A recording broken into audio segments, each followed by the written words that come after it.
Hello, my name is Gary, and I was raised in the western United States, so I'm a native English speaker. I hope that you will enjoy this YouTube channel. Thank you for joining us. The 38 Letters from J D Rockefeller to His Son by J D Rockefeller, 1839 to 1937. The 23rd letter. There must be a spirit of cooperation. May 16, 1901. Dear John, you and Mr. Morgan finally shook hands. It was the greatest handshake in American economic history. I am sure future generations will remember this wonderful moment generously, because, as the Wall Street said, it marks a super battleship built by Wall Street tycoons and oil tycoons has set sail, and it will be unstoppable and never sink. John, do you know what this is called? That's the power of collaboration. Cooperation in the eyes of arrogant people may be a weak or shameful thing, but in my opinion, cooperation is always a wise choice as long as it benefits you. Now, I'd love to let you know this fact. If it wasn't for God who made me what I am today, I would like to attribute the support of three major forces.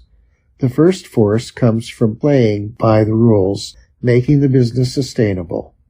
The second force comes from fierce and ruthless competition that will make every competition more perfect.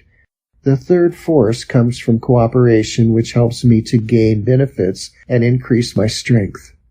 The reason why I can run ahead of the competition is because I am good at taking shortcuts when working with people. At every step of my journey to create wealth, you can see the signs of cooperation. Because from the day I entered society, I knew that anytime, anywhere, as long as there is competition, no one can fight alone unless he wants to kill himself. Smart people will form cooperative relationships with others, including competitors, using the power of others to survive or become stronger. Of course, I can make a very likely assumption that if we didn't shake hands with Mr. Morgan, we would both likely lose, and our opponent, Mr. Carnegie, would profit from it and put people into his steel industry.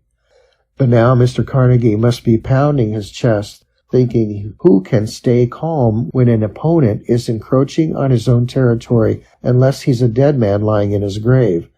Cooperation can suppress the opponent or let the opponent out to achieve the goal and make oneself stride towards the goal. In other words, cooperation is not necessarily the pursuit of victory. Unfortunately, only a few people understand the secret. However, the cooperation is not the same as friendship, love, and marriage. The purpose of cooperation is not to gain emotion, but to gain benefit. We should know that success depends on the support and cooperation of others. There is a gap between our ideals and ourselves. If we want to bridge this gap, we must rely on the support and cooperation of others. Of course, I will never refuse to have a friendship with a business partner. I believe that a friendship built on business is far better than a business built on friendship. For example, my work with Mr. Henry Flagler. Henry is my eternal confidant and best assistant. I have formed an alliance with him, and he not only invested, but also supported me intellectually and spiritually. Henry, like me, is never complacent and ambitious. His dream is to become a master of the oil industry. Until now, I still remember the image of us when we started working together. At that time, besides eating and sleeping, we were almost inseparable. At that time, we went to work and left work together, thought and planned together, inspired each other and strengthened each other's determination. That time, like the honeymoon, will always be a pleasant memory for me. Now decades have passed, and we are still as close as brothers, and I will not sell this emotion for any amount of money. That's why I keep asking you to call him Uncle Henry instead of Mr. Henry. I never try to buy or sell friendship because friendship cannot be bought with money. Friendship needs sincere support. The reason why I have eternal cooperation and friendship with Henry is not only we pursue mutual interests, but more importantly, we are both self-disciplined people and know how to treat others. Do not do to others what you would not do to yourself is not only my code of conduct, but also my wise cooperative attitude.